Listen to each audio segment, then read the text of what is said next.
그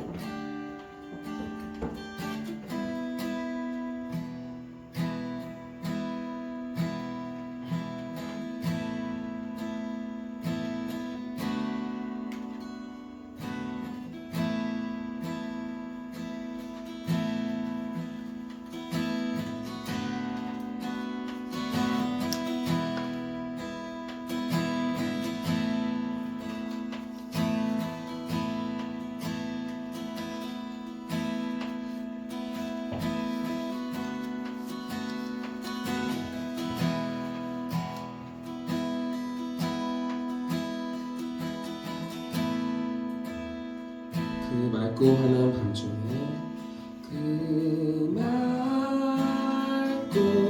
환한 밤중에 무천사 내려와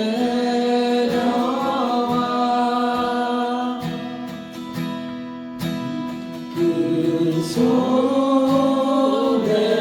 빛 받으고서 다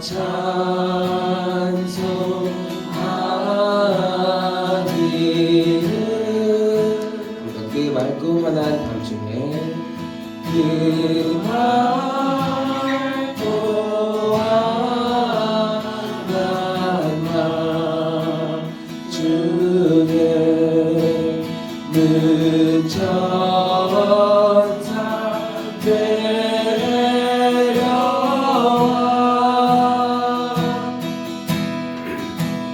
그 손에 빛 받으고서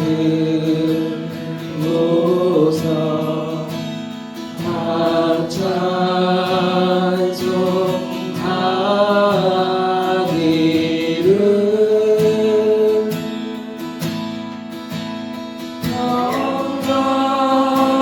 영광의 왕이 오시니 다 평안하여라.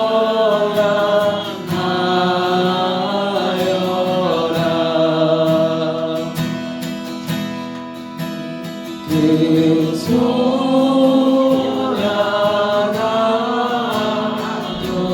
세상이 다 고요하노라.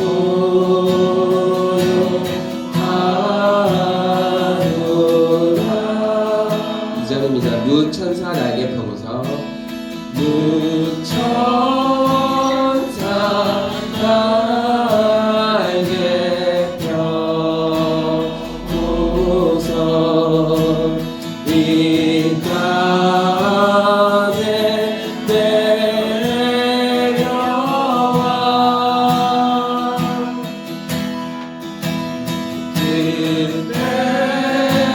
그때의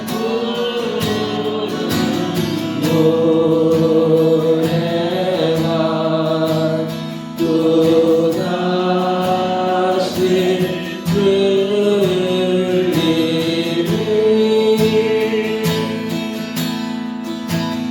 이 슬픔 많은 세상에 흥미로 넘치고 온 세상 기뻐 뛰놀며 다 찬송하노라.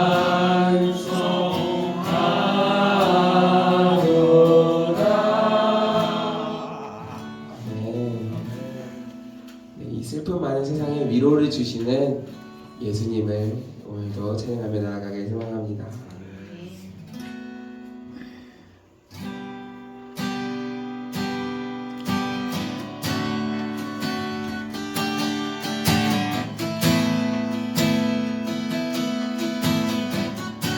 하나님의 은혜로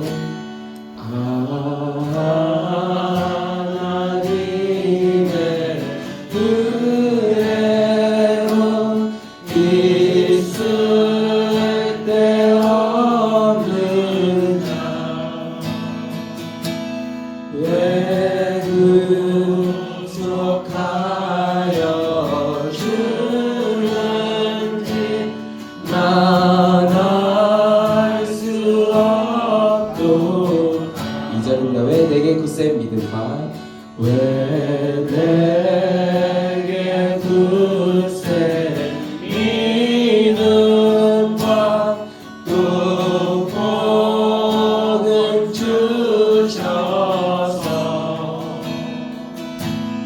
내 맘이 항상 편한지 난 알 수 없도다.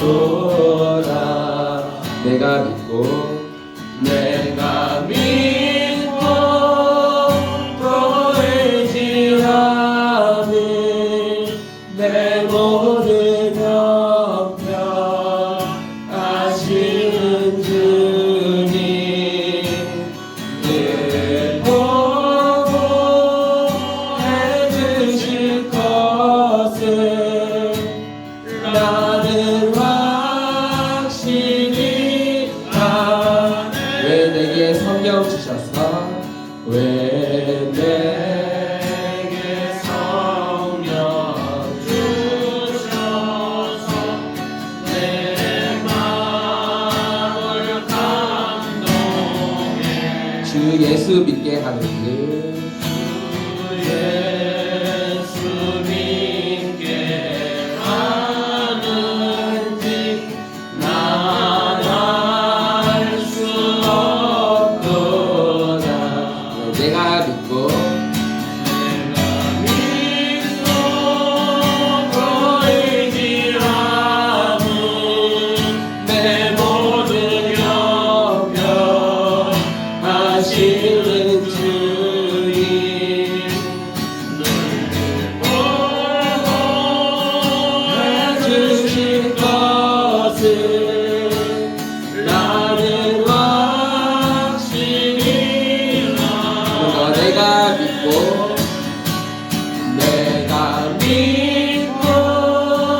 또 의지하는 내 모든 형편 하시는 주님 늘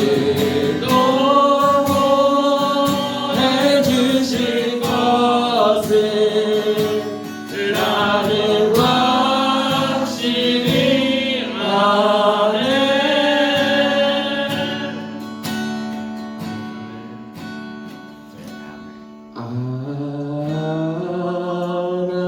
하나님의 은혜로 있을 데 없는 자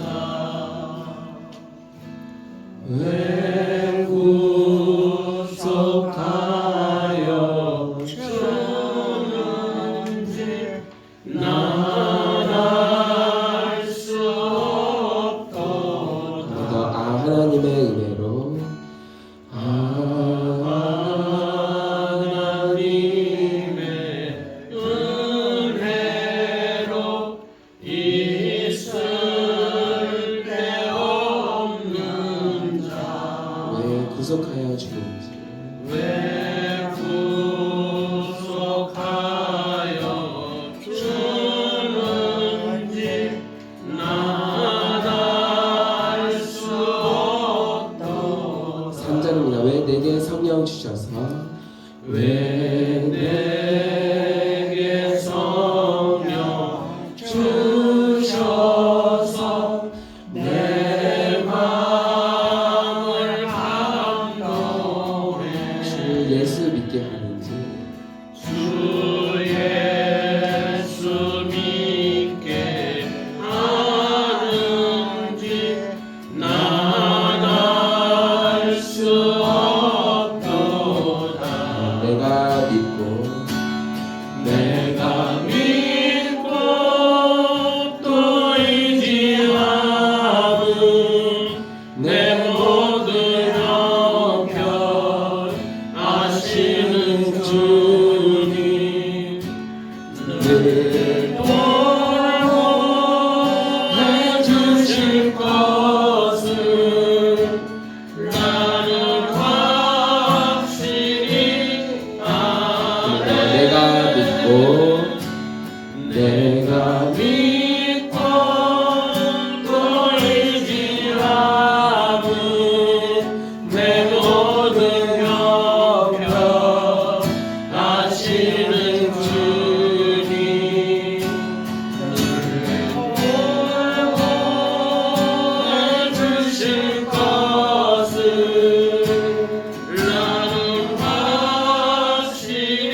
자격이 없는 자들입니다. 그렇죠?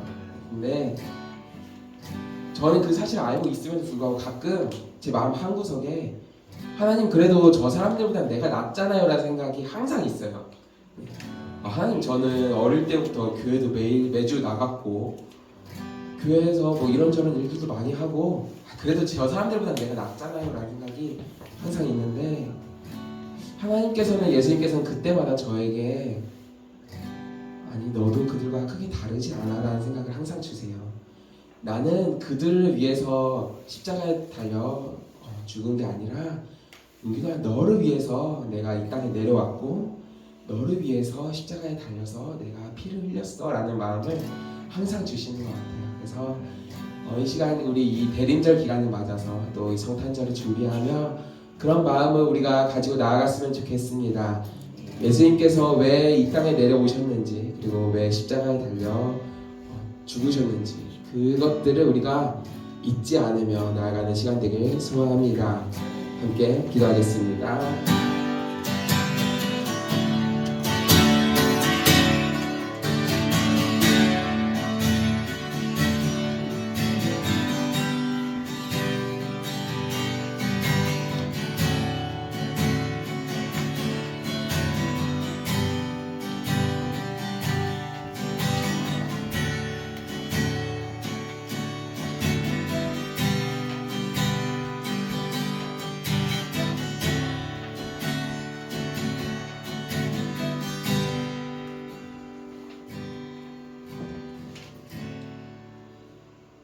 우리 주 예수 그리스도의 은혜와 하나님의 사랑과 성령의 교통하심이 여러분과 함께 하시기를 축복합니다.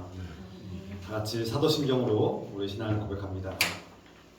전능하사 천지를 만드신 하나님 아버지를 내가 믿사오며 그 외아들 우리 주 예수 그리스도를 믿사오니 이는 성령으로 잉태하사 동정녀 마리아에게 나시고 본디오 빌라도에게 고난을 받으사 십자가에 못 박혀 죽으시고 장사한 지 사흘 만에 죽은 자 가운데서 다시 살아나시며 하늘에 오르사 전능하신 하나님 우편에 앉아 계시다가 저면서 산자와 죽은 자를 심판하러 오시리라. 성령을 믿사오며 거룩한 공회와 성도가 설교하는 것과 죄를 사하여 주신 것과 몸이 다시 사는 것과 영원히 산 것을 믿사옵나이다. 아멘. 찬송가 305장 찬송 보시면서 준비하신 연문을 드리겠습니다.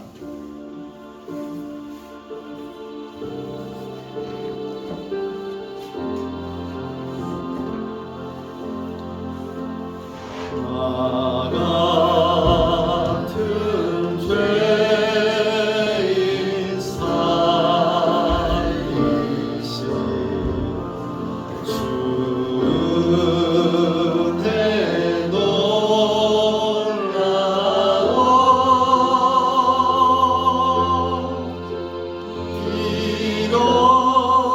잃었던 생명 찾았고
인도해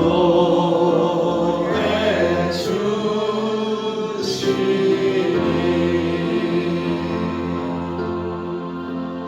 거기서 우리여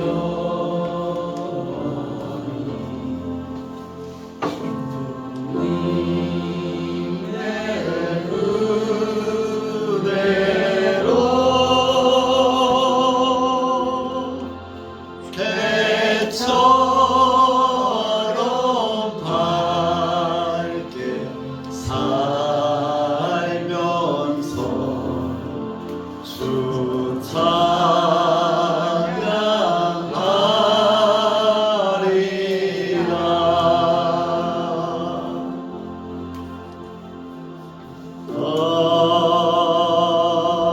아멘.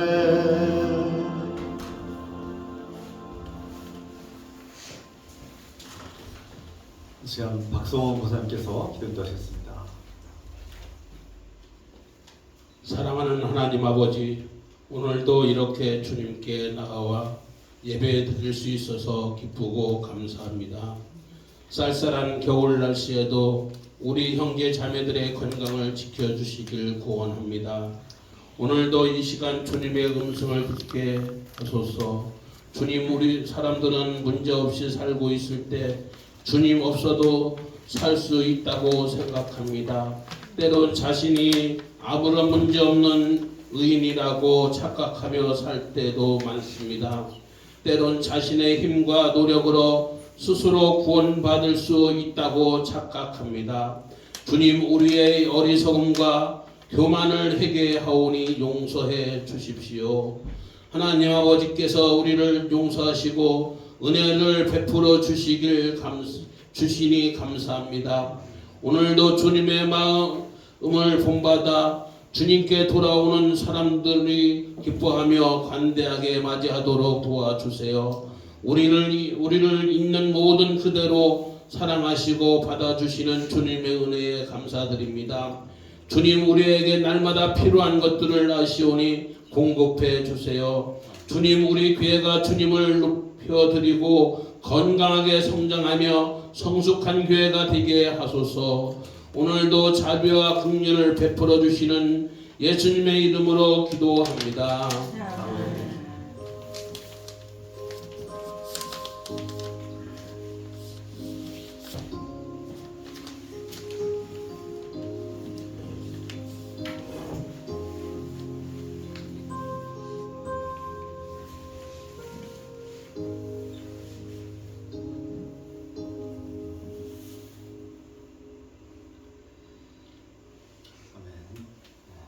주 이름으로 사랑하고 축복합니다. 우리 서로 인사 나눌까요?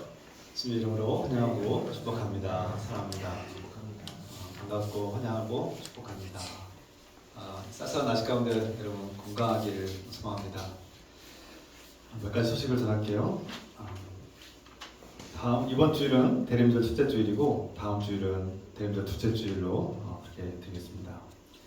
대림절은 하나님께서 이 땅에 아기 예수 오신 날 그 성탄을 우리가 기다리고 기도하며 준비하는 그런 절기입니다. 주님의 그 성탄을 우리가 기쁨으로 맞이하게 소망합니다. 오늘은 생일 축하가 있습니다. 12월에 생일 맞으신 분 우리 박인균 형제와 하나경 청소년 이렇게 두 사람 있네요. 함께 찬양하면서 축복합시다.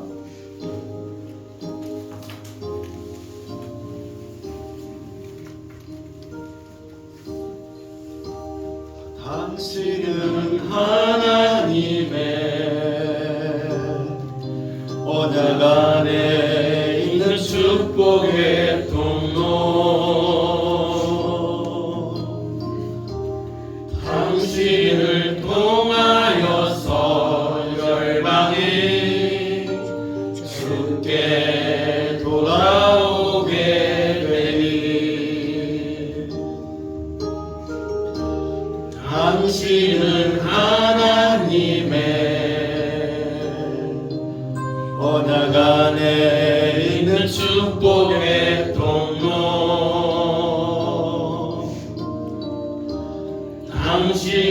나를 통하여서 열방이 주께 예배하게 되리. 아멘. 우리 축복합니다. 우리 임경재, 우리 모두 한 사람 한 사람 귀하고 소중한데 임경재가 우리와 함께해서 너무 감사하고 기쁩니다. 이렇게 늘 어려움이 많을 텐데 이렇게 우리 공동체를 사랑하고 섬겨주신 감사드리고 우리 함께 기도합시다. 사랑의 하나님 아버지, 주께서 사랑하시는 임경재가 이 땅에 존재하고 또 살아갈 목적과 이유를 알게 하시니 주 안에서 그 목적과 이유를 분명히 알고 삶을 기뻐하며 나아가게 앞서서 주님 이 공동체와 함께하며 섬기게 하시고 돌보시는 주님의 은혜와 사랑에 감사드립니다. 임경재의 삶 속에 그 가정에 하나님의 놀라우신 은혜와 사랑이 충만케 해주시고 임경재 꿈꾸고 소망하는 그 앞날과 그리고 임경재 간절히 바라는 그 갈망들 아시오니 주님 자비와 긍휼을 푸시고 주 안에서 형통한 길을 걷게 하시며 주 안에서 복을 받은 자녀로서 하나님께서 기뻐하시는 자녀로 부족함이 없이 살아서도록 축복하시옵소서. 주님 임경재의 삶과 그 꿈과 비전과 소망 가운데 함께 하시고 돌보실 줄 믿사오며 이 모든 것을 예수 그리스도 이름으로 축복하며 기도합나이다. 아멘. 다시 한번 축복하는 감사하고 사랑합니다. 우리가 그 매월 첫째 주는 서로 이렇게 생일을 맞이하신 분들, 그달의 생일자들을 우리가 축복하고 또 이렇게 기도하는 시간 갖고 있습니다. 여러분 자신의 생일이 언제인지 오늘 알려주시면 내년부터는 또 이렇게 빠짐없이 그렇게 함께 축복하겠습니다. 올 한 해가 이제 한 달 남았습니다. 2023년도 비전과 목표는 하나님의 말씀으로 승리하자 이렇게 우리가 외쳤는데요. 올 한 해를 돌아보고 끝까지 말씀 가운데 머무시길, 말씀을 붙들고 나아가길 소망합니다. 이 시간 함께 기도합시다. 우리 주의 사랑하는 형제 자매들, 우리 가족들, 우리가 지금 이 시간 기도할 분들 위해서 함께 중보하며 서로에서 기도합시다. 그리고 이 공동체가 정말 주님께서 기뻐하시는 주님의 공동체로 건너시도록 기도합시다. 사랑의 하나님 아버지, 우리가 사랑하는 형제 자매들을 위해서 기도합니다. 우리가 입으로만 사랑을 말하는 것을 용서하시옵소서. 주님, 우리 안에 예수 그리스도의 마음으로 형제 자매를 품고 사랑하고 아끼고 돌보며 또 형제 자매들에서 기도하시도록 도와주셔서 주님, 우리는 참으로 늘 연약해서 부족해서 어리석어서 넘어지기 쉬운 존재들입니다. 주님이 필요합니다. 그래서 더욱 주님이 필요합니다. 주님의 사랑으로 우리 연약함과 허물을 용납하여 주시고 또 우리가 그 사랑으로 서로를 용납하고 서로 허물을 용납하며 용서하며 사시도록 용기를 주시옵소서. 우리 형제 자매들을 서로 사랑하며 용납하며 서로를 존중하고 아끼며 돌볼 수 있는 그런 아름다운 주님의 복된 공동체가 되시도록 도와주셔서 아프고 병든 환우들을 주께서 불쌍히 주시고 도우시며 예수 그리스도의 능력으로 치유하시고 회복시켜 주시며 일상이 회복되고 삶이 평안하시도록 도와주셔서 주님, 어떤 고통과 괴로움이 있을지라도 이겨낼 수 있는 힘과 용기를 더하여 주셔서 주여,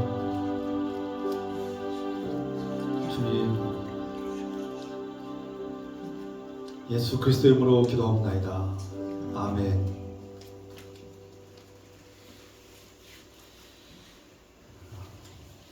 이 시간 하나님께서 우리에게 주시는 말씀은 누가복음 15장 11절부터 32절의 말씀입니다. 신약성경 누가복음 15장 11절부터 31절까지 다 같이 자리에서 하셔서 불편하신 분들은 앉아 계십니다. 11절로부터 32절까지 제가 한 절 여러분한테 교독합니다. 또 이르시되 어떤 사람에게 두 아들이 있는데 그 둘째가 아버지께 말하되 아버지여 재산을 주셔서 내게 돌아올 분깃을 내게 주소서 하는지라. 아버지가 그 살림을 각각 나눠주었더니 그 후 며칠이 안 되어 둘째 아들이 재물을 다 모아가지고 먼 나라에 가 거기서 허랑방탕하여 그 재산을 낭비하더니 다 없애진 후 그 날에 크게 흥령이 들어 그 앞에서 궁핍한지라. 가서 그 나라 백성 중 한 사람에게 붙여 사니 그가 그를 들로 보내어 돼지를 치게 하였는데 그가 돼지 먹는 쥐업 열매로 배를 채우고자 하되 주는 자기 없는지라. 이에 스스로 돌이켜 이르되 내 아버지에게는 양식이 풍족한 품꾼이 얼마나 많은가. 나는 여기서 줄여 죽는구나. 내가 일어나 아버지께 가서 이르기를 아버지 내가 하늘과 아버지께 죄를 지었사오니 지금부터는 아버지의 아들이라 일컬음을 감당하지 못하겠나이다. 나를 품꾼의 하나로 보소서 하리라 하고 이에 일어나서 아버지께로 돌아가니라. 아직도 거절하는데 아버지가 그를 보고 측은히 여겨 달려가 목을 앓고 입을 맞추니 아들이 이르되 아버지 내가 하늘과 아버지께 죄를 지었사오니 지금부터는 아버지 아들이라 일컬음을 감당하지 못하겠나이다 하나 아버지는 종들에게 이르되 제일 좋은 옷을 내어다가 입히고 손에 가락지를 띄우고 발에 신을 신기라. 그리고 살찐 송아지를 끌어다가 잡으라. 우리가 먹고 즐기자.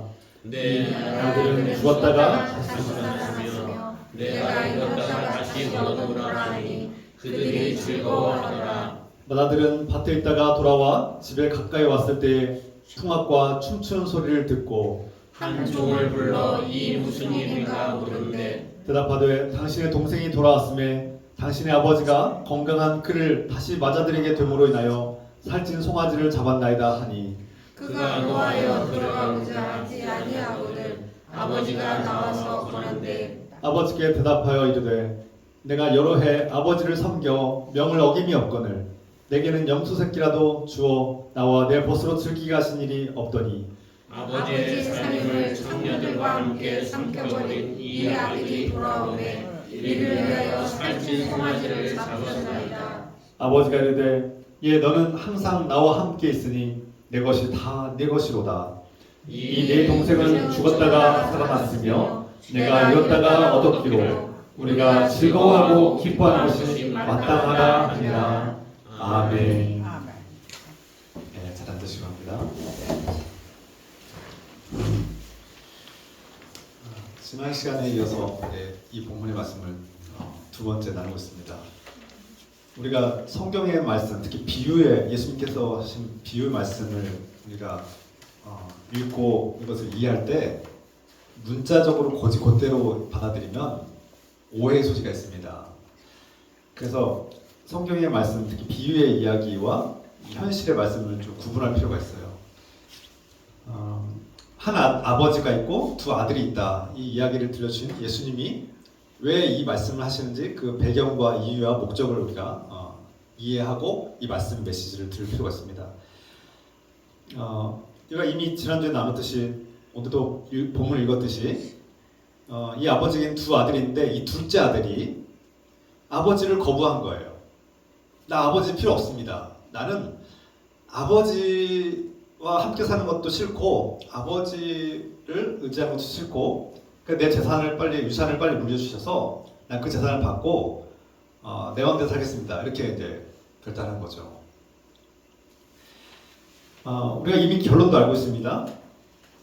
그 아들 둘째 아들은 그 아버지가 주신 생명 같은 그 재산을 다 탕진해 버리고 허비하고 이제 죽음 같은 상황에 처하게 됐죠. 다 망했고 파국의 파산 형태의 파산 국면에 있습니다. 죽음을 맞이하는 굶어 죽게 된 상황에 있습니다. 앞서 말씀드린 것처럼 그런데 이 둘째 아들이 아버지께 돌아올 때 예수님께서 말씀하신 것을 이 비유를 이 상징적인 비유를 우리가 곧대로 현실에 적용하면 어떤 현상이 벌어집니까? 예를 들어서 아들이 알코올 중독자예요. 날마다 술만 먹고 술만 의존하다가 폐가 망신하고 그리고 가족들에게 막 술만 먹으면 막 폭행을 저지르고 일도 안 하고 있는 재산이라고 다 술 먹고 탕진해 버렸어요. 그런 아들이 어느 날 또 집에 있는 돈을 다 끌어모아서 밖에 나가서 술 먹고 진탕 그렇게 허탈하게 지내다가 갈 곳이 없으니까 또 집으로 돌아오는 그런 아들이 있다고 생각해 보십시오. 그런데 이 예수님의 말씀을 들었으니까 예수님이 저렇게 받아준 것처럼 나도 똑같이 받아줘야 되나? 이렇게 생각하면 안 됩니다. 현실은 다른 거예요. 이 말씀을 곧이곧대로 문자 그대로 받아들이면 안 되는 거예요. 현실에서는 그런 잘못된 자녀가 그렇게 문제가 심각한 자녀가 부모에게 해를 끼치면 올바른 부모라면 자녀를 훈육하는 게 마땅합니다. 잘못된 것에 대해서 꾸짖고 잘못된 것을 교정하려고 노력해야 되고요. 그 아들이 혹독한 훈련을 받고 고생을 하고 스스로 깨닫도록 그 시간을 주고 기다려야죠. 좀 냉정할 필요가 있어요. 냉정하게 지켜볼 필요가 있다는 거죠. 물론 포기하라는 뜻이 아닙니다. 어떻게 부모가 자녀를 포기하겠습니까? 부모가 자녀를 사랑하되 때로는 냉정하게 거리를 두고 훈육을 하고 그 자녀의 잘못을 깨닫도록 지켜보고 잘못된 것에 대해서 자녀에게 더 이상 살갑게 굴지 따뜻하게 맞이해주지 않을 수 있는 그런 마음도 필요한 거예요.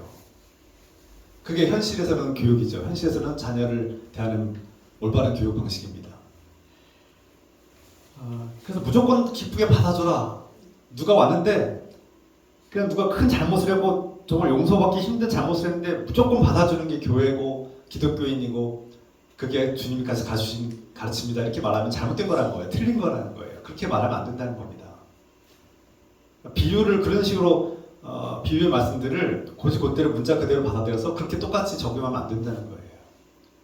잘못한 사람은 잘못을 회개할 때까지 훈련을 받고 회개를 해야죠.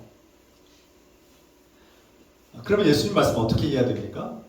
예수님께서 왜 이런 말씀하셨는지 그 배경과 그 상황을 이해하고 그 목적과 이유를 우리가 알 필요가 있다는 거예요. 그래서 자녀를 사랑하는 방식이 여기서는 자녀 교육에 대한 자녀를 문제투성이의 자녀를 그냥 쭉 받아주라는 그런 얘기, 그런 건 잘못된 거죠. 오히려 그렇게 했다가는 악순환이 더 심화되고 그 자녀는 깨닫지 않을 겁니다. 스스로 노력하지 않아도 부모가 다 해결해주고 부모가 다 책임져주고 부모가 늘 또 도와주니까 늘 받아줄 것을 아니까 또 밖에 나가서 또 문제를 일으킬 겁니다. 사고를 일으킬 겁니다. 그런 자녀는 문제가 있죠. 그걸 반복하라는 얘기가 아니에요. 교회는 무조건 그런 범죄자들을 무조건 아무 필터링 없이 그냥 무조건 받아주는 것이 아니라는 거예요. 그렇게 하는 것이 마땅한 게 아니라는 겁니다.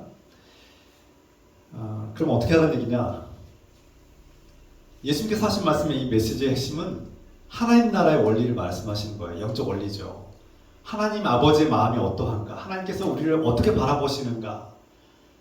하나님께서 바라보시는 그 시각이 어떻고 하나님이 우리를 어떤 마음으로 받아주시고 하나님 나라는 어떤 원리로 우리를 받아주고 있는가를 그 영적 원리를 우리가 이해해야 된다는 거죠.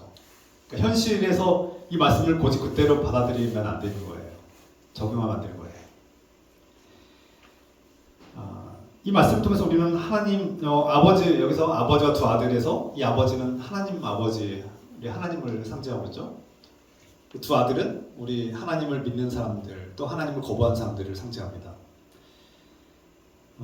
그리고 여기에 빠져있는 인물이 있죠. 예수님께서 갑자기 마무리를 그 첫째 아들을 설득하는 과정으로 끝나는데 여기에 중요한 인물이 또 빠져있죠. 바로 우리에게 진정으로 필요한 사람이 누구인가? 이 말씀을 통해서 우리가 알아가기로 합니다. 예수님께서 이 땅에 오셔서 사역을 하시는데 이 하나님의 이름으로 오신 많은 사람들이 메시아로 이제 추종하고 따르기 시작한 이 예수님이라는 분이 주로 사역하는 것이 병자들, 사람들이 상종하지도 않는 그런 나병 환자들, 그 창기와 세리들, 사람들이 손가락질하고 비난하고 외면하는 그런 죄인들, 범죄자들하고 가까이 하시고 그들에게 손을 내미시고 그들을 환영하시고 그들에게 하나님 나라가 주어졌다고 선포하시고 하나님께서 너희를 사랑한다고 선포하시는 거예요. 이게 예수님의 사역이었는데, 그래서 예수님의 별명이 세리와 창기들의 친구다, 이렇게 이런 별명이 있어요. 죄인들과 함께 놀고 먹기를 좋아하는 자, 이런 별명이 예수님께 붙은 거예요. 예수님께서 그들의 삶을 두둔하거나 그들이 잘했다고 편드는 게 아닙니다. 그들의 삶은 틀렸다. 그러나 그럼에도 불구하고 하나님은 너희를 사랑하신다. 그리고 너희를 살리기를 원하시고 너에게 생명을 주기를 원하신다고 말씀하시는 거죠. 그래서 한 아버지에게 두 아들인데 그 둘째 아들, 아버지를 거부하고 난 아버지 필요 없습니다. 나 아버지 죽든 말든 상관없고요. 아니 빨리 죽었으면 좋겠습니다. 그래서 제 샤는이나 빨리 물려받고 나는 내 인생을 내 마음대로 살고 내 인생은 내 스스로 책임지며 살겠습니다. 유산이나 빨리 주십시오. 이런 아들이었단 말이죠. 폐륜하죠. 이런 아들이 어디 있겠습니까? 이런 아들 문제가 심각하죠. 그럼 이런 아들이 아버지의 생명 같은 그 유산을 다 물려받았는데 다 정리해가지고 먼 나라에 가서 다 흥청망청 쓰고 파산해버린 거예요. 그리고 죽음에 이른 것이죠. 굶어 죽기 직전에 하나님을, 아버지를 생각하기 시작합니다. 내 인생이 이제 파산이 났고 파국에 들었고 죽어 같은 이 절망적인 상황에서 하나님이 생각나는 거예요. 하나님이 나를 도와주지 않을까? 하나님이라면 나를 받아주지 않을까? 교회는 그런 건 아니야? 나를 언제든지 받아줘야 되는 그런 곳이 아니야? 이런 생각을 한 겁니다. 그런데 일만의 죄책감이 있어요. 그래서 용기를 내서 아버지께 가서 내가 자격은 없지만 좀 받아주십시오 하고 가야겠다, 이렇게 생각을 한 거죠. 사람은 누구나 고단한 인생길을 걷다 보면 지칠 때가 있고 괴로울 때가 있죠. 그러면 쉬고 싶고 쉴 만한 평안한 집이 필요합니다. 근데 이 세상을 살다 보면 진정한 안식처, 정말 아무런 걱정과 근심과 두려움이 없이 불안 없이 평안하게 쉴 수 있는 그런 집이 있습니까? 우리가 현실에 거주하는 집은 우리의 진정한 평안이 됩니까? 그렇지 못할 때가 있죠. 이 세상 어디에도 나에게 진정한 평화와 안식을 줄 수 있는 곳이 없는 것 같습니다. 그래서 참 외로운 사람들이죠. 우리 삶은 참 외롭습니다. 고독하고 지친 삶이에요. 나이가 들수록 병들고 때로는 경제적인 어려움에 시달리고 걱정, 근심이 밀려오고 사람들과 관계가 좋을 때도 있지만 그 관계가 너무나 불편하고 짐 같은 삶을 살 때도 있습니다. 뭐 하나 완벽하게 우리에게 평안을 주는 게 없어요. 그러나 바로 하나님께서는 우리에게 돌아갈 집이 있다고 말씀하시는 거예요. 너에겐 네가 잊어버리고 살았던 진정한 영원한 집, 너에게 눈물도 없고 슬픔도 없고 괴로움도 없는 영원한 돌아갈 집이 있다고 말씀하시는 거예요. 우리는 그 집으로 돌아가야 되는 사람들입니다. 그래서 이 땅에 눈에 보이는 삶은 영원한 것이 아니라 언젠가는 끝이 나고 파국의 속에서 우리가 붙들어야 될, 소망해야 될 그 집은 하나님 나라인 것이죠. 그 하나님 나라를 우리는 소망하고 이 지치고 괴로운 인생길에서 그 하나님 나라로, 하나님의 집으로, 아버지의 집으로 돌아갈 날을 기다리고 소망하는 사람들이 바로 그리스도인들이죠. 우리에게 바로 그런 집이 약속된 겁니다. 저 여러분에게는 이 지치고 고단한 인생길에 영원히 돌아갈 평화의 집이 있다고 우리가 말씀하시는 거예요. 그게 복음이죠. 근데 그 집은 어떻게 들어가냐? 이미 여러분에게 주어졌다는 겁니다. 그리고 조건 없이 주겠다는 겁니다. 당신이 둘째 아들과 같고 세리와 같고 창기와 같고 볼품 없고 부족한 거 다 알지만 거저 주겠다는 겁니다. 그냥 문을 열어줄 테니까 들어오라는 겁니다. 이게 예수님의 메시지예요. 근데 가만히 보니까 예수님이 하시는 사역을 보니까 못마땅한 사람도 있었어요. 바로 큰형입니다. 첫째 아들이 이 둘째 아들을 받아주는 아버지에게 화가 났어요. 도대체 아버지 지금 뭐 하는 겁니까? 제 아버지 지금 제정신이에요? 화가 난 거예요 지금. 아니 조금 더 나아가서 오늘날 이 둘째 아들과 같은 부류의 인생을 살아가는 사람들 있죠. 내 인생은 내 것이고 내 마음대로 살아도 되고 내 인생은 내가 결정하는 거야. 나는 내 인생을 내가 내 마음대로 선택할 수 있는 자유가 있고 내가 좋아하는 것을 선택하고 내 마음대로 살 거야 라고 말하는 사람들이 있어요. 그리고 내 인생은 다른 사람들의 개입과 도움이 필요 없다고 말하는 사람들이 있어요. 둘째 아들과 같은 사람들의 부르죠. 하나님도 필요 없습니다. 하나님, 종교는 오히려 그런 기독교, 종교 이런 건 내 인생의 걸림돌이에요. 내가 자유를 누리는데 방해가 될 뿐이에요. 그들은 엄격하게 나를 감시하고 나에게 뭐 하지 마라는 게 너무 많아요. 불편한 존재들이에요. 내 인생에 별로 유익이 없어요. 상처만 주는 존재들이에요. 큰형 같은 존재들이죠. 큰형은 늘 잔소리만 해요.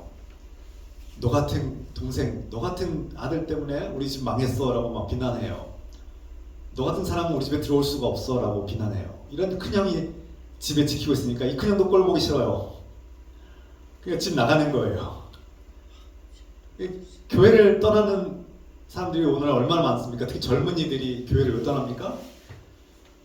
내 인생은 내 것이고 내 인생은 내 마음대로 살고 싶은데 나에게 자유가 있는데 이 자유를 억압하는 거예요. 이 종교가. 어느 때부터가 기독교가 종교화가 되어버렸어요. 제가 늘 말했죠. 본래 기독교는 종교가 아니었어요. 초대 처음 교회에 세워졌을 때 그리스 헬라인들, 로마인들은 당신 종교가 있어 하면은 우리 기독교인이라고 말하면 당신의 제사장은 누구요? 당신이 예배드리고 제사 드리는 그 제사 드리는 곳은 어디요? 하면 기독교인들은 뭐라고 말합니까? 나는 제사 드리지 않습니다. 우리 당신들처럼 짐승을 잡아서 막 죽이고 태우고 이런 제사를 더 이상 드리지 않습니다. 제사장도 없습니다. 당신들은 무신론자구나 이렇게 말했다는 거예요. 무신론자들이구나. 종교가 아니었어요. 기독교는 종교가 아니었어요. 그렇게 사람들에게 무거운 짐을 짊어지게 하고 제사를 강요하고 제사장의 말을 따르지 않으면 막 정죄하고 협박하는 그런 종교가 아니었던 거예요. 오늘날 오히려 너무나 종교화된 기독교는 변질된 게 아닐까 돌아볼 필요가 있죠. 조심스럽지만 둘째 아들은 내 자유를 억압하지 마십시오. 큰형 같은 나를 막 비난하고 너 자격 없는 자라고 너 같은 사람이 어떻게 아버지 사랑을 받냐고 이렇게 비난하는 큰형이 있으니까 꼴 보기 싫은 거예요. 큰형도 꼴 보기 싫어요. 나가는 거예요. 집에 나가는 거예요. 아버지 권위도 싫어요. 아버지가 막 나를 내 인생에 관여하고 개입하는 것도 싫어요. 이게 둘째 아들과 같은 삶을 사는 사람들의 특징이에요. 내 인생에 개입하지 마십시오. 종교도 필요 없습니다. 내 인생 나 피곤하게 만들지 말라고, 내 자유를 억압하지 말라고. 많은 젊은이들이 종교를 떠납니다. 종교화된 기독교, 교회를 떠나는 거예요. 그들의 자유를 억압하죠. 그들의 옷차림에 대해서 우리는 지적하고, 그들의 머리 색깔에 대해서 지적하고, 그들이 막 좋아하는 것들을 우리는 좋아하지 않습니다. 비난하죠. 너 왜 그런 걸 좋아하냐고. 그런 걸 왜 좋아하냐고. 그들을 인정하지 않아요. 그들이 좋아하고 그들이 존중하고 그들이 즐기는 것들을 존중하지 않아요. 그들의 자유와 그들의 선택을 존중하지 않아요. 젊은이들이 떠나가는 거예요. 기독교의 정말 아름답고 정말 소중하고 생명을 살리는 그 복음마저도 버리고 그냥 그 교회가 싫은 거예요. 그 잔소리하는 형들, 자기를 정죄하는 형이 보기 싫어서 떠나는 거죠. 그런 둘째 아들과 같은 부류가 얼마나 많습니까? 한국교회가 계속 쇠퇴하는 이유가 여러 가지 이유가 있지만 그 중에 한 가지가 바로 이 큰형과 같은 사람들이 교회의 주인 노릇 하고 있는 거죠.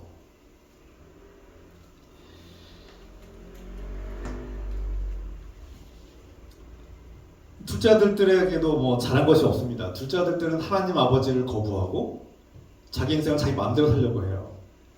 교회는 언제든지 자신을 받아줘야 되는 사랑만 주는 존재로 기억되고 있습니다. 교회는 무조건 퍼줘야 되고 주기만 해야 되고 교회는 언제든지 자기가 돌아가셨으면 받아줘야 된다고 생각하는 그런 생각을 하고 있어요. 그것도 잘못된 생각이죠. 자기들이 필요할 때만 찾는 겁니다. 마찬가지로 하나님도 그렇게 바라보고 있는 거죠. 자신이 도무지 돌아갈 자격이 없는 자인데도 불구하고 또 아버지에게 필요하면 가는 거예요. 돈이 있으면 안 가요. 돈이 있고 누릴 게 있으면 안 가는데 돈이 없거든요. 인생 망했거든요. 이제 아버지를 찾기 시작하는 겁니다. 하나님은 이용의 대상인 거예요. 하나님은 내가 착한 일을 하면 복을 줘야 되는 사람, 복을 줘야 되는 존재인 거예요. 내가 어려울 때 나에게 사랑을 무조건 줘야 되는 존재인 거예요. 내가 인생을 살면서 상처나 고생하지 않도록 지켜줘야 되는 분이에요. 그런데 인생이 내 뜻대로 되지 않아요. 내가 원하는 대로 되지 않아요. 내 인생이 고생길이에요. 하나님 복을 주지 않아요. 그럼 그 하나님을 원망합니다. 하나님 당신 도대체 뭐 하는 사람입니까? 내 인생을 왜 도와주지 않는 거예요? 화를 냅니다. 이 둘째 아들의 모습 아닙니까? 그런데도 불구하고 하나님은 이 비유의 말씀을 통해서 너는 틀렸다. 너는 자격이 없는 자다. 너는 이미 유산을 다 물려받았고 내가 너에게 준 생명과 재능과 달란트를 다 가지고 네 마음대로 쓰지 않았냐. 너는 더 이상 자격이 없는 자다. 그럼에도 불구하고 이 비유 속에서 아버지는 그 둘째 아들이 돌아올 때 정말 버선발로 달려가는 그런 아버지죠. 잘못을 따지지도 않고 비난하지도 않고 정죄하지도 않고 그냥 기쁘게 맞이해주고 그를 축복해주는, 그를 환영해주는 아버지입니다. 그분이 바로 우리 하나님 아버지이시고 우리 주님이시죠. 둘째 아들이 내가 잘못했습니다. 내가 뭘 잘못했는지 아버지께 고백하고 사죄하겠습니다라고 말하기도 전에 이미 아버지는 그를 받아줬습니다. 그 회개란 내가 뭘 잘못했습니다. 내가 무엇을 잘못했으니까 용서해 주십시오라고 이렇게 죄의 목록들을 나열하는 것, 그 이상이 회개라고 했습니다. 제가 여러 번 말씀드렸듯이 내가 그냥 교회 와서 하나님 제가 지난주에 거짓말을 했어요. 내가 뭐 욕을 했어요. 내가 좀 잘못한 일이 있어요. 회개합니다. 이거 용서해 주세요. 회개합니다. 이렇게 하면 끝나는 거예요. 그게 바로 바리새인들의 기도입니다. 그러고 나서 아무 일 없었다는 듯이 또 사는 거예요. 하나님께서 용서해 주셨으니까 나는 이제 문제 없어. 나는 죄를 고백했고 내 죄는 다 사라졌고 나는 이제 의인이야. 난 깨끗한 사람이고 문제 없어. 그냥 이렇게 살면 되라고 생각하는 거, 이게 바로 바리새인의 기도이고 바리새인의 회개입니다. 진정한 회개란 무엇입니까? 진정한 회개란 하나님을 사랑하는 겁니다. 하나님을 사랑하는 것이 진정한 회개입니다. 내가 하나님 없이도 살겠다고 결단했고 하나님을 거부하고 살아간 인생을 이제 후회하고 그것을 철저하게 회개하고 내가 지금부터는 하나님을 사랑하고 하나님을 의지하며 하나님과 사랑의 관계 속에서 살겠습니다라고 고백하고 결단하고 변화되는 삶, 그것이 바로 회개라고 했습니다. 그 회개는 그러니까 새벽기도 와가지고 아니면 주일에 와서 주님 제가 잘못했어요. 주님 용서해 주세요. 저 잘못한 것들 다 고백합니다. 그렇게 회개 나열하고 끝나는 게 아니라고. 그런 회개는 1차원적인 회개예요. 그런 회개도 필요하긴 하지만 그런 회개는 힘이 없어요. 능력이 없어요. 삶을 변화시키지 못해요. 오히려 그런 회개는 자신을 정당화하고 이제는 나는 의인이라고, 나는 깨끗해졌다고 오히려 자기를 교만하게 만드는 회개가 될 수도 있습니다. 오히려 부작용이 더 큰 것 같습니다. 그래서 예수님께서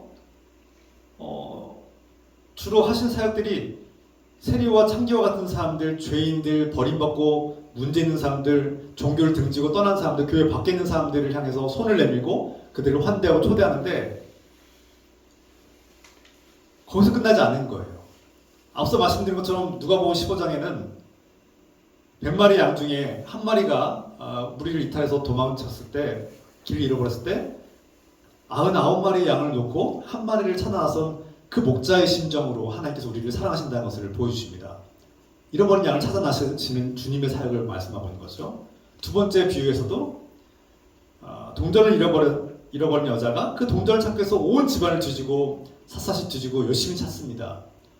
바로 잃어버린 자녀를 찾기 위한 하나님의 사랑과 열정을 말씀하고 있는 거죠. 그것이 바로 메시아가 하고 있는 사역의 핵심이죠. 그런데 세 번째 예수님께서는 잃어버린 아들이 돌아오는 이야기를 하시는데 거기서 끝나지 않습니다. 잃어버린 아들의 이야기에서 돌아왔다 그리고 기뻐했다가 끝나면 되는데 그렇지 않았어요. 여기에는 두 가지가 다른 점이 있습니다. 둘째 아들이 아버지를 거부하고 떠났는데 그래서 망했는데 그 둘째 아들을 찾는 사람이 아무도 없어요. 여기서는 앞서서는 찾았잖아요. 열심히 찾았는데 여기서는 찾지 않아요. 찾는 사람이 아무도 없어요. 또 하나의 특징은 첫째 형에 대한 이야기입니다. 첫째 형이 이 둘째 아들을 비난하고 아버지를 향해서 또 화를 냅니다. 그래서 예수님께서 이 비유, 두 아들의 이야기 비유를 말씀하실 때 우리가 놓쳐서는 안 되는 이야기 중에 하나가 바로 이 첫째 아들에 대한 이 태도와 이 마음을 우리가 알아갈 필요가 있는 거죠. 어떻게 보면 더 중요하고 더 큰 문제는 바로 이 첫째 아들인 것이죠. 하나님께서 저 창기와 세리와 같은 자들에게 손을 내밀었을 때 그들은 기뻐하면서 돌아왔습니다. 나 같은 사람에게도 다시금 기회를 주시고 이 자격을 잃은 자에게 다시금 하나님 나라를 열어주신 그 메시아의 사역을 기뻐하면서 예수님께 나온 것이죠. 그런데 똑같이 손을 내밀고 하나님 나라에 초대하고 하나님 나라에 손을 내밀고 오라고 초대를 했지만 거부하는 자가 있었어요. 바로 첫째 아들이었어요. 이 첫째 아들은 바로 바리새인들이죠. 예수님이 메시아임을 알고 사람들이 쫓기 시작했는데, 추종하기 시작했는데 그 중에 많은 일부 세력들은 세리와 창기와 나병과 같은 버림받은 자들, 교회 밖에 있는 종교를 등진 자들이 예수님을 따르고 기뻐했는데 반면에 바리새인들, 하나님을 충실히 믿고 사랑하고 도덕적이고 종교에 열정적인 사람들도 예수님을 따랐단 말이죠. 그런데 예수님께서 이 비유를 통해서 말씀하신 것은 하나님께서 보실 때 이 첫째 아들이 더 문제라는 거예요. 둘째 아들이 집으로 돌아왔을 때 기뻐하기는커녕 화를 내고 그를 비난할 뿐만 아니라 아버지를 향해서 더 큰 화를 내는 그 첫째 아들의 문제가 더 심각하다는 겁니다. 종교적으로 열정적이고 도덕적으로 올바른 삶을 살고 있고 사회 규범과 전통을 잘 지키는 사람들이었어요. 교회 안에 있는 사람들이었어요. 봉사 잘하고 성실한 사람들이었어요. 그런데 너희가 문제라는 거예요. 진짜 문제는 너희다. 왜 그렇습니까? 예수님의 사역에 불만을 품고 화를 내고 예수님이 말씀하시면 우리가 예수님의 설교를 들으면 다 은혜를 받은 것처럼 생각했지만 실제로 예수님의 설교 말씀을 들은 사람들의 상당수는 특히 종교적으로 열정을 가지고 성실하게 살고 모험적으로 살았던 사람일수록 예수님의 설교를 들으면 늘 화가 나는 거예요. 나 같은 사람이 구원을 못 받는다고? 내가 구원 못 받으면 누가 받아? 이런 그런 반발심을 일으키는 말씀들을 너무 많이 하시는 거예요. 아니, 저 말도 안 되는 자격 없는 보잘것없는 저런 죄인이 하나님 나라에 가고 오히려 나같이 착실하고 성실하게 하나님 나라를 위해서 살아간 하나님 말씀도 잘 듣고 착하게 살아간 내가 더 가능성이 높지. 어떻게 저런 사람과 나를 비교해? 이런 생각을 하고 예수님 말씀 들을 때마다 화가 나는 거예요. 예수님 말씀을 여러분이 만약에 오늘날 이 땅에 오셔서 예수님께서 말씀하시면 아마 저 같은 사람이 제일 화를 많이 낼 것 같아요. 나 같은 사람이 구원을 못 받는다고? 나 같은 사람이 문제라고? 더 심각한 문제라고? 이런 말씀을 하시고 있는 거예요. 그러니까 막 예수님 말씀을 들은 첫째가 화를 내는 거 아닙니까? 예수님은 말씀하시는 거예요. 둘째 삶은 틀렸다. 그런데 첫째 너의 삶도 틀렸다는 거예요. 왜 그렇습니까? 결국 그 핵심은 뭡니까? 하나님 아버지를 사랑하는 사람이 아무도 없다는 거예요. 두 아들 둘 다 아버지를 사랑하는 아들이 하나도 없어요. 여기에 문제가 있다는 겁니다. 네가 첫째 아들이 네가 아버지 말씀을 잘 듣고 순종도 하고 성실하게 돌보고 책임을 다하고 의무를 다했어. 그래, 그 칭찬할 만해. 그런데 너도 아버지를 사랑하지 않고 있지 않니? 너도 아버지께서 하시는 일을, 아버지께서 기뻐하시는 일을 기뻐하지 않고, 아버지께서 둘째 아들을 이런 동안 둘째 아들을 얻은 것을 기뻐하고 있는데 그 아버지의 기쁨에 동참하지 않는 거예요. 아버지의 기쁨에는 안중도 없어요. 아버지의 마음에는 안중도 없어요. 아버지가 둘째 아들을 잃고 슬퍼하는 그 마음도 안중에 없어요. 마음 관심도 없어요. 신경도 쓰지 않아요. 그냥 내가 성실하게 책임감 있게 일해서 아버지의 재산을 물려받는 거에만 관심하는 거예요. 둘째와 다를 바가 없는 거죠. 겉으로 볼 때는 착한 아들이고 아버지를 떠나지 않았으니까 아버지 곁에 있으니까 물리적으로 볼 때 현실적으로 볼 때는 착하고 좋은 아들 같지만 그의 마음속에는 아버지를 사랑하지 않아요. 그 아버지 재산만 여전히 탐하고 있고 아버지 재산만 내가 관리하는 사람이에요. 복 받기 위해서 하나님 믿는 거예요. 하나님 기뻐하지도 않고 하나님이 어떤 마음을 가지고 있는지 하나님을 사랑하는 일에는 관심도 없어요. 어거지로 하는 거예요. 노예의 삶이죠. 노예의 삶. 내가 지옥 가지 않으려고 하나님 믿는 거예요. 똑같은 거예요. 두려우니까 벌 받을까봐 벌 안 받으려고 하나님 믿는 거예요. 교회 나오면 내가 지옥 안 간다고 하니까 지옥 안 가려고 교회 나오는 거예요. 그러니까 신앙에 재미가 없어요. 하나님 기쁘지도 않아요. 하나님 왜 사랑해야 되는지 몰라요. 하나님 나를 사랑하는 것도 잘 몰라요. 하나님 마음에 관심도 없어요. 하나님이 무엇에 관심하는지 기독교의 본질이 뭔지 관심 별로 없어요. 그러니까 내가 복 받기 위해서 오는 거예요. 그러니까 신앙생활하면 복을 받고 내가 착한 일 하면 복을 받고 내가 착한 일 한 대가만큼 내가 착하게 살고 범죄에 저질하지 않고 죄를 짓지 않으려고 노력한 만큼 하나님께서는 나를 그냥 구원해 주시면 그만인 거예요. 하나님 사랑하는 일에 별로 관심이 없어요. 첫째 아들은 하나님을 사랑하지 않아요. 아버지를 사랑하는 일에 별로 관심 없어요. 그러니까 신앙생활이 재미가 없어요. 두려움 때문에 하는 거예요. 두려움 때문에 책임감 있게 사는 거예요. 지옥 가지 않으려고 내가 그냥 열심히 사는 거예요. 노예죠, 노예. 두려움 때문에 억지로 하는 겁니다. 주인이 두려워서 여기서 쫓겨나지 않으려고 그냥 사장님이 두려워서 내가 이 직장 유지하고 먹고 살려면 그냥 어거지로 하는 것처럼 신앙생활 하는 거예요. 기쁘지가 않죠. 즐겁지가 않아요. 신앙의 즐거움이 뭔지 몰라요. 찬양 왜 하는지 몰라요. 찬양 왜 하지? 그거? 기도 왜 하는 거야? 감사? 내가 왜 감사해야 돼? 감사할 데 없는데. 그러니까 어거지로 하는 거예요. 어거지로. 추수감사절 오면 어거지로 그냥 습관적으로 하는 거예요. 그냥 하니까. 체면질에. 감사할 게 없는데 내가 왜 감사해? 내 형편은 지금 내가 먹고 살기도 힘들고 직장도 구하기 힘들고 노년에 너무나 불우하고 건강도 안 좋고 자녀들은 다 지금 형편이 안 좋은데 내가 뭘 감사해?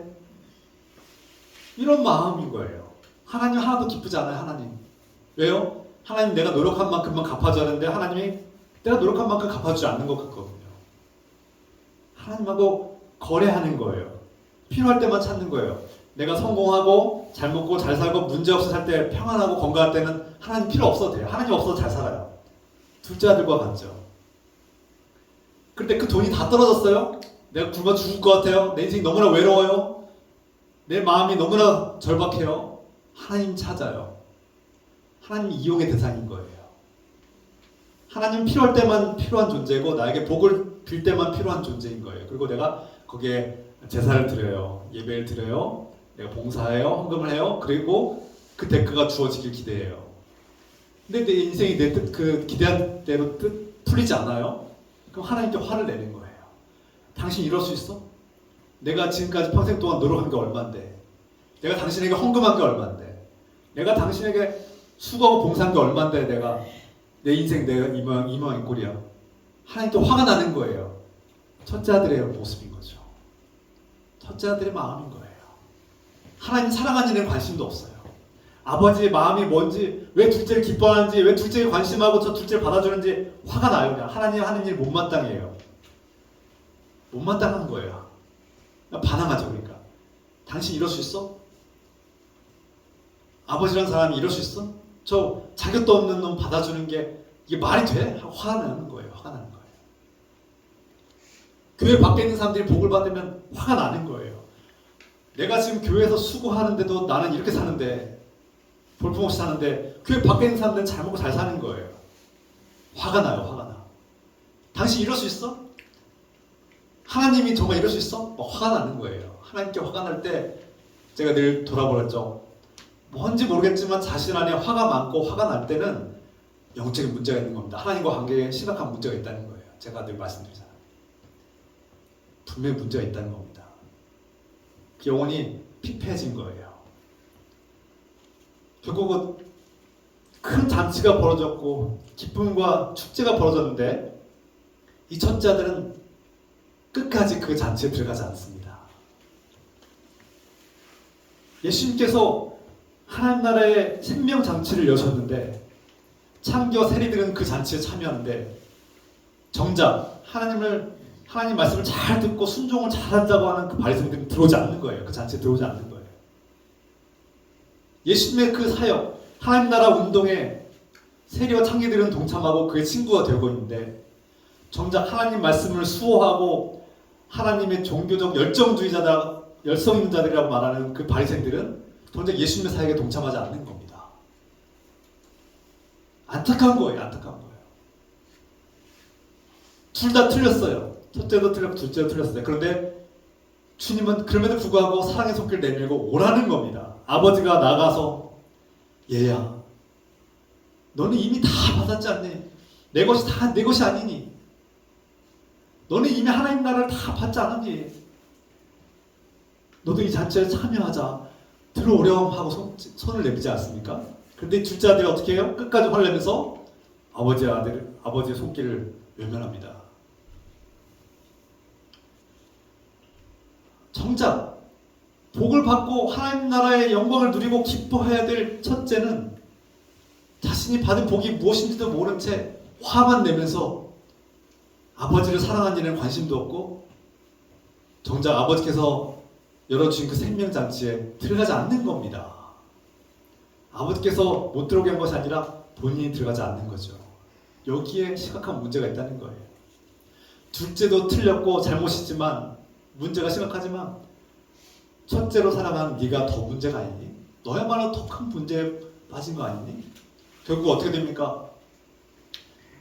예수님의 사역을 못마땅해 했던 그 바리새인들은 예수님을 자신들의 기득권과 시스템을 망치는 위협하는 존재라고 여기고 두려운 나머지 예수님을 십자가에 처형시키지 않습니까?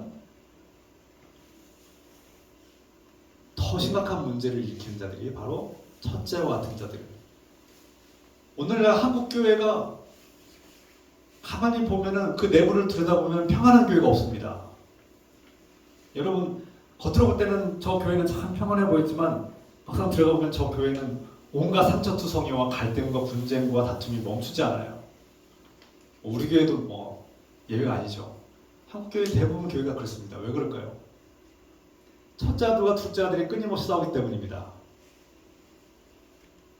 첫째 아들들이 둘째 아들을 비난해요. 차별해요. 너희는 자격이 없는 자들이야 라고 비난해요. 무시해요. 무시당하는 또 둘째 아들은 열받아요. 화가 나죠. 그러니까 첫째한테 막 들이받아요. 반항해요. 너희는 그 꼰대처럼 너희는 죄인 아니야? 막 화를 내요.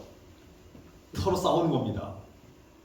그러니까 교회 안에는 끊임없이 제가 항상 교회 목회를 하면서 잘 풀리지 않는 의문이 하나 있었는데 평생 동안 하나님을 사랑한다고 고백하고 뭐 신앙생활 주일 성수를 잘하고 새벽기도 빠지지 않고 기도하고 성경 말씀 달달달 외우는 그런 장로님이 항상 교회 문제와 말씀을 일으키고 교인들의 상처를 주는 이분이 있어요. 아니 저분은 참 종교적인 열정이 뛰어나고 저렇게 신앙생활을 하면은 복을 많이 받는 것이 마땅할 것 같은데 정작 교회 끊임없이 그 장로님 때문에 상처를 받는 교인들이 너무나 많고 그 장로님 때문에 상처를 받은 교인들이 교회를 떠나는 분들이 너무나 많았어요. 특히 젊은이들이 그 장로님 너무나 싫어했어요. 왜 그럴까? 바리새인 같은 거예요. 큰형인 거죠. 큰형처럼 사는 거예요. 저 둘째 아들 놈은 자격이 없어. 차별합니다. 무시하고 막 비난하고 막 욕해요. 어딜 감히 네가 너는 발언할 자격이 없어. 막 이렇게 무시를 하니까 상처를 받죠. 둘째 아들들이 다 집을 나가는 겁니다. 둘째 아들과 같은 자들이 다 집을 나가는 거예요. 그 장로님은 자기가 의로운 자예요. 거룩한 자예요. 나같이 거룩한 자가 어딨어? 나같이 이렇게 모든 예배 빠지지 않고 모든 열정을 가진 사람이 어딨어? 자부심을 가지고 있는 거예요. 그 큰형이 둘째 아들들을 쫓아내는 겁니다. 그 큰형은 하나님 없이도 자신이 구원받을 수 있다고 생각하는 의인이에요. 교만한 것이죠. 죄 중에 가장 큰 죄가 바로 교만입니다. 하나님도 필요 없어요. 자기 스스로의 노력으로 하나님 나라를 얻을 거라고 생각하는 거죠.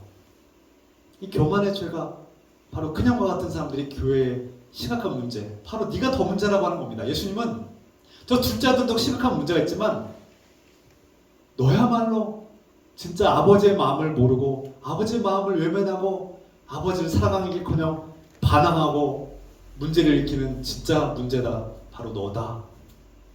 그냥 첫째 너다. 이렇게 말씀하시는 거예요. 그게 바로 저고 여러분일 수도 있습니다. 죄송한 얘기지만 이런 말씀을 하면 화가 나죠? 한국교회에 부흥하지 못하고 쇠퇴하는 원인 중에 바로 저와 여러분도 있는 거예요. 우리가 다 쫓아내는 겁니다. 둘째 아들들을. 그들이 오면은 바로 눈부터 째려보거든요.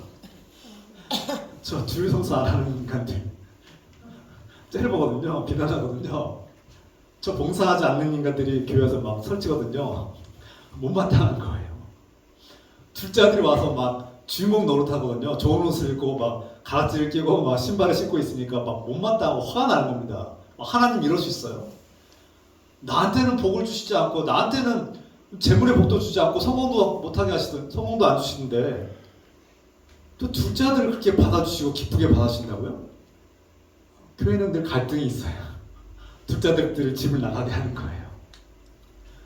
그 중에 대표적인 인물이 바로 목사고 장로고 권사입니다.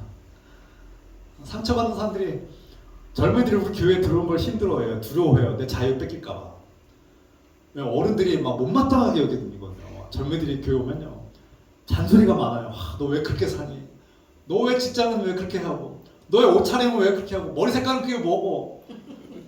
너 왜 그런 말 하고 뭐? 너 뭐 이러면은 젊은이들이 나 이 교회 못 나와. 나 이 교회 안 다니고 싶어. 종교는 내 삶의 걸림돌이구나 하고 떠나는 거예요. 생명까지 포기하는 겁니다. 아버지의 사랑까지도 잊어버리게 만드는 거예요. 그 기독교 본질이 아닌 거예요. 그래서 우리 부탁드립니다. 연세가 많으신 분들은 젊은이들에게 말 한마디를 할 때도 늘 조심해야 되는 겁니다. 이 말이 젊은이들에게 자유를 억압하고 상처를 주는 것은 아닌가 돌아봐야 되는 거예요.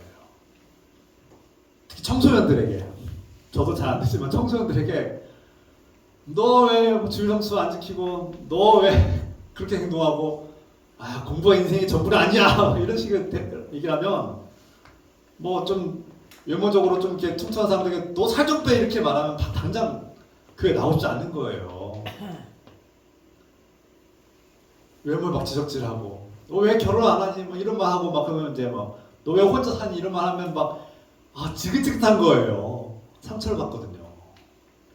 근데 교회 나오면 그런 소리를 듣는 거예요. 수많은 판단과 수많은 정죄와 수많은 엄격한 도덕적인 기준들이 그들 자유를 억압하는 거죠. 그들이 있는 모습 그대로 사랑하고 존중해 주지 않는 거예요. 아버지의 마음이 터진 겁니다. 아버지의 마음이 찢어지는 거예요. 죽다 살아온 동생을 기뻐하는 아버지의 마음이 형이 기뻐해 주지 않는 거예요. 형이 함께 기뻐해 줬으면 좋겠는데 형이 막 정죄하고 손깍질하는 거예요. 동생이 갈 곳이 없어요. 그럼 또 집을 나가고 싶을 거 아닙니까? 이 집은 내가 살 곳이 없구나. 동생이 견디지 못하는 거예요. 또 집을 나갈 가능성이 커요. 이게 한국교의 모습이 아닌가. 우리의 모습이 아닌가. 그런데 우리에게 희망이 있습니다. 좀 길어졌는데 양해를 구하고 바로 우리에게 희망이 있어요. 우리에게 진정으로 필요한 것은 우리가 집을 나갔을 때 우리를 찾아서 데려올 큰 형이 필요한 겁니다. 우리가 비록 잘못했지만 문제가 있지만 나를 끝까지 챙겨주고 사랑해주고 나를 돌봐줄 수 있는 진정한 형이 필요하죠. 내가 집을 나갔을 때 나를 권면해주고 나를 설득해주고 나를 기다려주고 내가 용기를 내서 돌아왔을 때 나를 손가락질하고 비난하지 않고 화를 내지 않고 나를 함께 기뻐해주고 양보해주고 자기 것을 내어줄 수 있는 그런 형이 필요하죠. 바로 예수님입니다.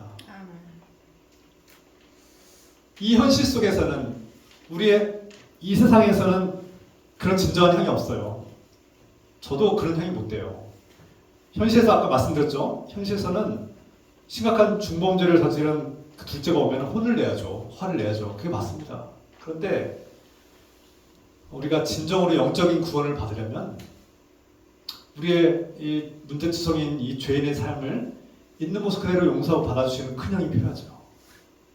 큰 형은 둘째 동생을 받아들일 때 자신의 자리를 내어줘야 되고 자신의 재산을 그에게 다시금 나눠줘야 되는 큰 대가와 희생을 치러야 됩니다.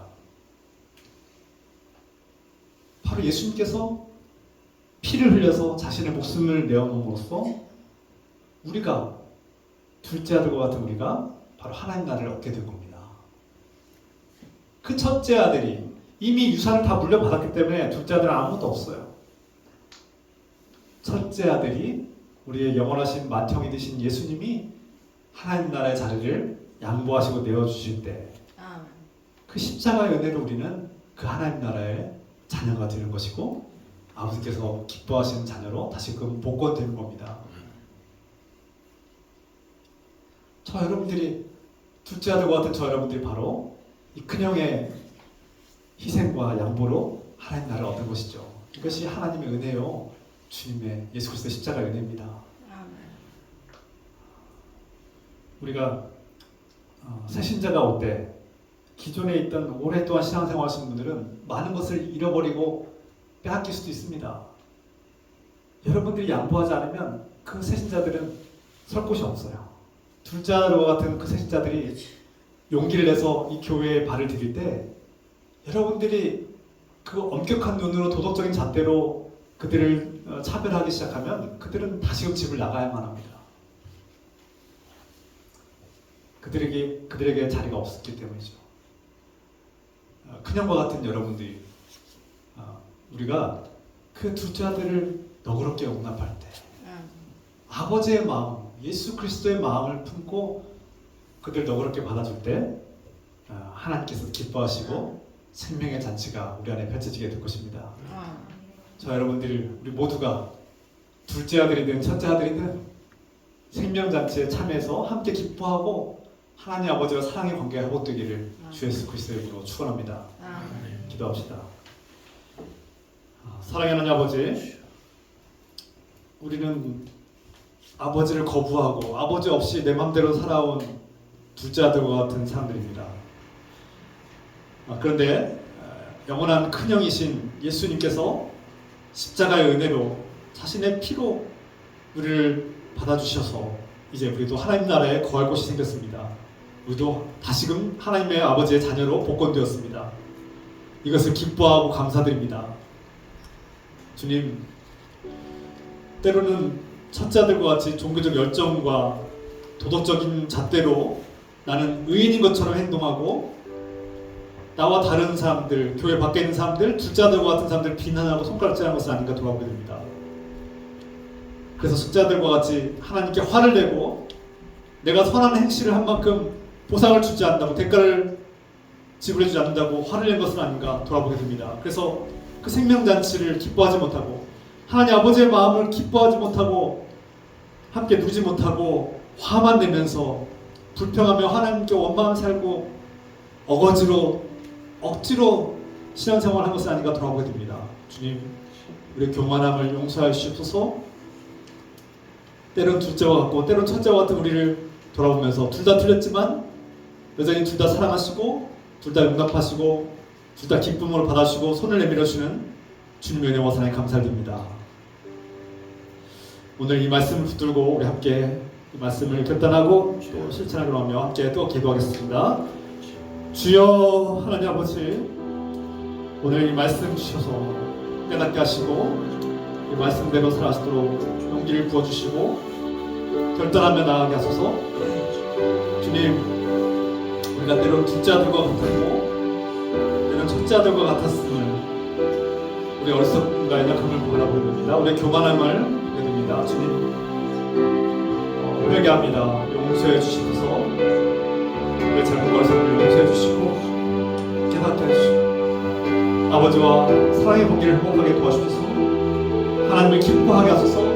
찬양하는 삶이 행복되게 하소서. 예배한 삶이 기도의 삶이 행복되게 하소서. 내가 받은 은혜를 기뻐하며 나를 위해서 양보해 주신 십자가의 은혜로 피값으로 나에게 하나님 나라를 열어주신 예수님의 은혜를 발견하고 기뻐하게 하소서. 감사하며 살게 하소서. 하나님 나를 기뻐하며 감사하며 즐거워하며 살게 하소서. 주님 이 말씀을 깨닫게 하시고 말씀대로 살아가신 영과 힘을 주시옵소서.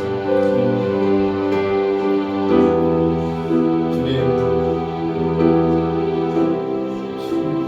우리 어리석음을 용서하시옵소서. 우리 교만함을 용서하시고 겸손한 자로 하나님 앞에 겸손하게 나아가게 도와주옵소서. 주님만을 온전히 신뢰하며 나아가게 도와주옵소서.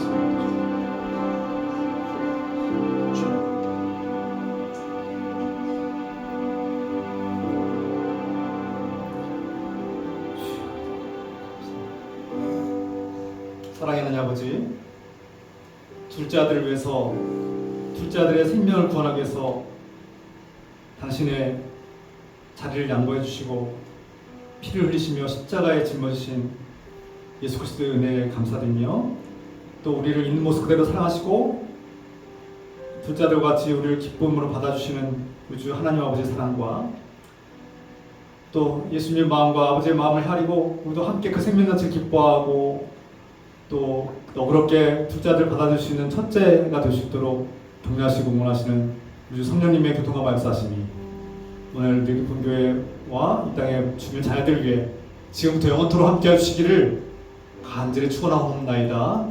아멘. 아멘.